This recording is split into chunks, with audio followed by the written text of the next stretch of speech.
we're going live today. I know it's a new experience, but I'm holding a class here, and the class is something I think everyone should see and understand how it works. So if you have somebody that is interested in this, as you can tell by the title of this, this is how to buy another home while you keep your existing home.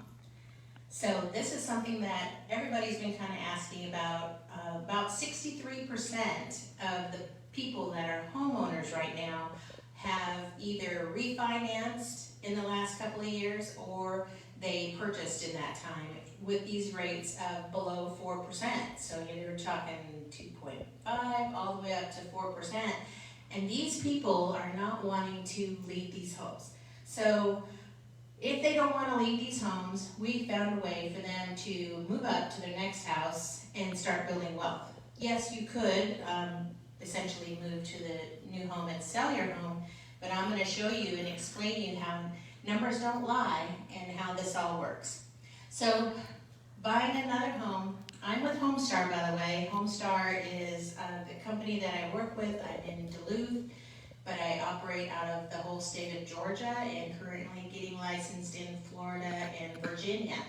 So, and more to come. Homestar is in about 48 states right now, so I'm going to do little by little, but right now that's where I am, the whole state. So if you know anybody in Georgia that is moving and wants to purchase, please give them my information. That'd be great.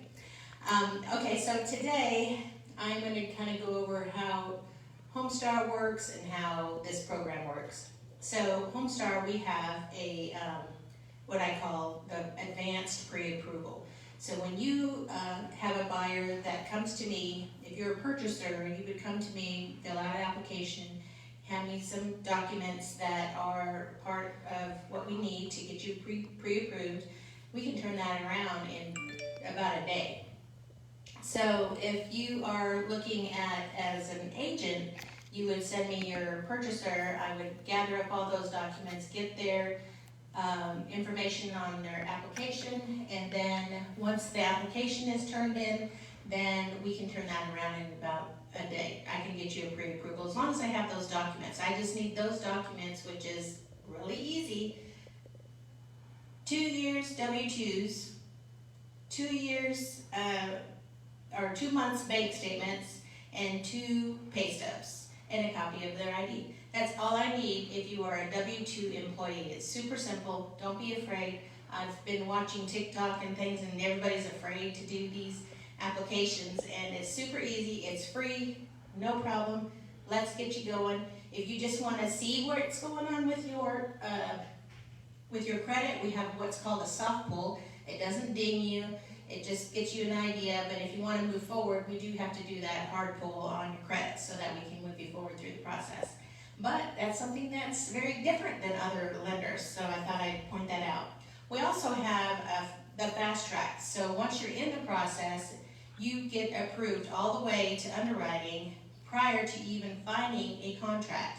So when you find a house and you put it under contract, all that stuff's already almost all completed. All we need is the appraisal and the title pulled, and then we go to closing. So we're talking fast closings for you. Also, we have what's called the hybrid e-closing. So you'll get the documents as a purchaser ahead of time before closing, and these documents you can sign prior to close, and then all you have to do is sign a few things that you have to sign in front of the attorney at the closing. It may take you 15 minutes to get out of that closing. So, hey, I mean, this is all great, very techy. We are here for the millennials, the Gen X's, anybody who's very techy. I'm older, but hey, I'm techy, so I'm hip. All right, so let's get to it. Let's talk about what you're here for. And this is how to buy another home. And this how to buy another home and keep your existing home. So let's slip over here to the next slide. Step 1, we're going to evaluate your current home. Your current home is where you're existing now, and you want to turn this into a rental if you want to go ahead and keep it. So basically what we're doing is keeping this house, getting you to the next one, but this one is information here on is it rentable. So what we're going to need is how much is your interest rate on that house? It's gotta be worth it for you to, be able to keep it. You don't wanna have a higher interest rate unless you're making a lot of money off of it rent-wise. How much equity you have in that property, and what the total payment is. So, if your total payment and the interest rate and you have some equity in there, this is what we need to know to make sure that it is rentable. And of course, when you're evaluating your home to rent, because you love that house, right? So what we're gonna talk about is getting that house ready for rent. So when you're looking at leaving that house and moving on to your next, this house is now gonna have people that are just maybe gonna live in there for about a year. They may mess up the carpet and not love it the way you did. So I would suggest that you would get a home warranty on that home. If the refrigerator breaks, the dishwasher breaks, anything appliance-wise, this is gonna help you with the cost. When you have your equity and you have your monthly payment, we can kind of figure out that your monthly payment should be less and then your rent should be more. And we're gonna go over how much I can use for the next house. So hopefully that answers any questions. If you have any questions, please post them down on this Facebook Live, and then I'll get to those and answer those for you. So evaluating your current home, we gotta make sure it's rentable. Next, what could the home rent for? So you would get with your local realtor, and right here, if you are a realtor, these are the things that I would go to you for with the buyer, is I tell them, well, your local realtor can help you find a tenant. We have a way of, they can pull their credit and see how things are, kind of do a background. They can help you write up the lease. Sometimes there's a property management company if you don't want to deal with it and you have a little extra money in there that you're making profit from and you want to go ahead and do that, you can. It's a property management, it's always an option. And then we just need from your realtor how much this home can rent. This realtor.com, it says nearby rent. It kind of gets you an idea of what you could possibly rent that house for. And that's what I need. I need from somebody to tell me how much that property can rent for. The appraiser's going to use that when they appraise when we purchase your next home. So these are the things that we need. What could you rent the home for? So if you have a house that is about $1,700 a month, we'll kind of go over the numbers, and you can rent it for $2,400, now you're making some extra money, right? So, I mean, rents right now are getting a 3-bedroom, 2-bath house is around $2,400, $2,500 right now. And that's pretty much everywhere. Out in Timbuktu, all the way, it gets more expensive when you go more in town. So, yes, you could make money off of that property. Let's go to the next one. Step 3, how to qualify. How am I gonna get another house? I can't afford 2 house payments. You don't have to if it's rented, right? So what we're gonna do is kind of figure out your debt to income ratio. So this is still a issue when you purchase a home. We always look at your score, your debt to income, and your income. So that's how we kind of figure out how much of a home you can purchase. But when we're doing this, like we talked about, the $2,500, let's say you're getting for your rent lease agreement, we can use 75% of this amount, not your actual home payment, it's the lease amount. So then we're looking at $1,875 we can use. The reason we can't use 100% is because we don't have a lease in place, and this is just based on probability. So if we don't have a lease in place, the way the guidelines tell us is we have to give 25% of that for any expenses and costs that you may incur during the year in taxes. So 75%, so now we're looking at $1,875. So if your monthly payment is $1,700, we're still over that, right? But you're still making the $2,500, but I can use the $1,875 as income for your next home. Isn't that great? So now you only have your income already, but now you're making a profit. So now we can use that other income. And now you're looking at a bigger house. So this is great. Remember, the difference between the rent you receive and the payment will help. How come it's not showing all of it? Will help with the house payment. So that difference between $1,700 and $2,500, that chunk of money each month is going to help you. You can put some of it back into the house fund in case something happens, or you can go ahead and just put it in your pocket and put it towards your new home. Things like your roof and all that, you're going to have insurance on the house. You get a home warranty, and that makes you, I know it's scary. A lot of people go, I don't want to rent, it's too scary. What if, what if? Well, I know a lot of good stories. Yes, there are bad stories about renting and being a landlord, but there's more good stories. You just have to find a good tenant. All right, so if you have any questions, put them down because I'm going to be getting to those. Okay, what about a down payment for your next home? So you have a house, you're going to go to the next house. Maybe you have money saved already. Hopefully you do. If you have money in the bank, great, use that. We're going to have to do a conventional loan on the next one to keep this guideline because I don't have a lease in place. So conventional for the next home is probability. 5% down, I would say, is your minimum down payment. If your home has equity, let's say you don't have 5% of your next house. If you have equity in your home, you could do a HELOC loan on that, pull that money out and use that as your down payment, or you can do a cash out refinance. If you do these things, what I do is I'll help you because your interest rate on your first home may be 2.75. Your home equity line may be a little higher, and if you blend the two, kind of come with an average, is that better than doing a refinance? If it is, great. If it isn't, the refinance with cash out might be a good way to get some money out of that house so you can put it down on the next one and then have an interest rate. But if you can get a gift, you can use that. So there's different ways you can pull money out. It's not something you have to worry about. We can figure it out and we'll show you all the numbers so you can make an educated decision. So that's your down payment. Minimum, I would say 5%. Okay, do you have any questions about any of this so far? What I kind of wanted to go over was the benefits of being a landlord.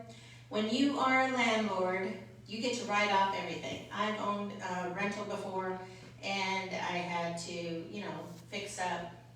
There was a rotted window. I had to fix up that. I had to paint, do things like that. But guess what? You get to write this off. So this will be on your Schedule E of your taxes. Schedule E is where you can write off paint. You can write off your interest, property taxes, yard work, any new appliances that you put in the house, anything like that. These things are going to help you offset that. And then you have flexibility to sell if you need to. So if you're in the home and down the line you're like, the renter, they want to buy it, I don't want to be a landlord anymore, you can definitely sell it. Or if you get into a bind, somebody lost their job or anything, well now, guess what? You've been making equity on that home and this home. And I'm going to show you the math over here. When you sell it, you're going to get a load of money again, and you can live off of that. But I would hang on to it if you could. But it is give you that flexibility. If you have an FHA loan on the first home, let's say you bought it and you had to put an FHA loan on that home. In 2013, they put a mandate on there that we had to use a permanent PMI, so that mortgage insurance is staying on the loan for the whole balance of the loan. Before that, it used to fall off after you got about 20% equity. But right now, since 2013, it never goes away. So if that's something you need to get out of and doing that refinance that we talked about, and you'll get rid of that PMI, yes, you'll do that, but it might offset it with the interest rate being a little higher than what you had because of the mortgage insurance is not going to be there. Just a thought. Okay, so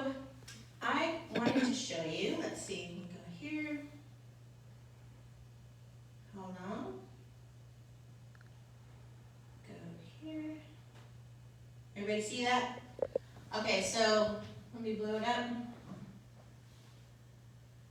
Can you see that? Good? All right. You can't see it? Come up a little closer. Okay, so this is a property, a home value. Let's say you bought a house. This one bought a house in 2018 for $450,000. They refinanced, and that's why it's here. So I did a scenario on somebody that did this. So current rate, 2.875 is what they refinanced to recently. They're making a difference of $345,000 or $345 if they decide to rent because of their payment. So that extra money they get after 15 years. This is a 15-year scenario. What happens if I buy a house? My house is $450,000 that I'm going to rent. I'm making a profit of $345 a month. After 15 years, I would have made that profit of $62,000. Now, your home value in 15 years has gone up. I did a 5.5 depreciation on this. So 1.3 million in 15 years, from 450 to 1.3. That's your home value based on the increase on the appreciation. Your loan balance has decreased. This is just saying, hey, you didn't pay down your principal, you didn't refinance anymore, you just let it go. 168. Your equity on that in 15 years is 1.2. So that's your rental. When you go and buy another house, now you're looking at, let's say you buy a $750,000 house, you put 10% down, not just 5. You put 10% down, that house is now worth 1.6 in 15 years. Your loan balance is 476. Your equity on that house in 15 years is 1.1. All right. So if you're looking at 1.1, 1.2, now in 15 years, you're going to have equity from both of these houses, 2.4. Let's say you're getting to retire. Wouldn't you want to sell both of these, pay off a home in cash and have some in your pocket? I think you can retire. Now this is called building wealth and having financial freedom, don't you think? I think so. Building financial freedom takes a little time, but this is better than having to deal with stock markets and things like that. This is real estate. It goes up and down, mostly up. As you can tell, if grandma bought a house way back when for $25,000, look what they are now. So it goes up. The current rate on this one, because they did a permanent buy down, hence the 10%, so the 5.88. If they decided to just sell their house and just purchase, 1.674 is what the home value would be if they went and just bought this house, right? They sold this one, that one's gone. Now they have this one, so that one's still 1.74. Now they put a little more down because they sold this house, so not just 10%, let's say they put more down. So now your loan balance is even lower, but I still can't get that equity to match if you had both. 1.3. So in 15 years, if you sold your house, put some down, spent your money, in 15 years you'd have 1.3 instead of the 2.4. So this to me, guys, makes a lot more sense. I'm thinking keeping your house, buying the next one makes more sense. Let's get together if you don't understand it, and I can kind of explain it to you, but the numbers don't lie. This is the way it works. Equity in 15 years if you sell and buy.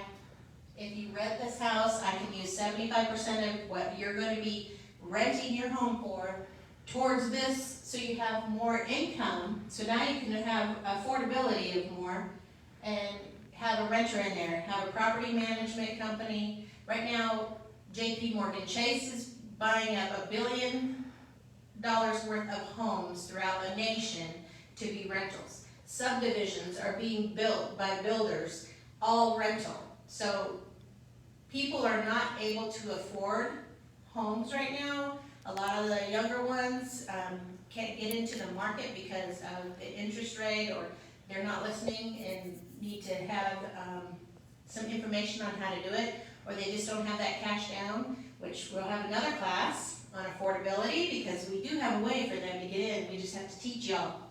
But this is what we're talking about right now. I want to help you any way I can. Get a hold of me. Hopefully I didn't take up too much of your time, but if you have any questions, post them inside the post below, or give me a call. I'll be happy to help. I'll talk to you later. Have a great day.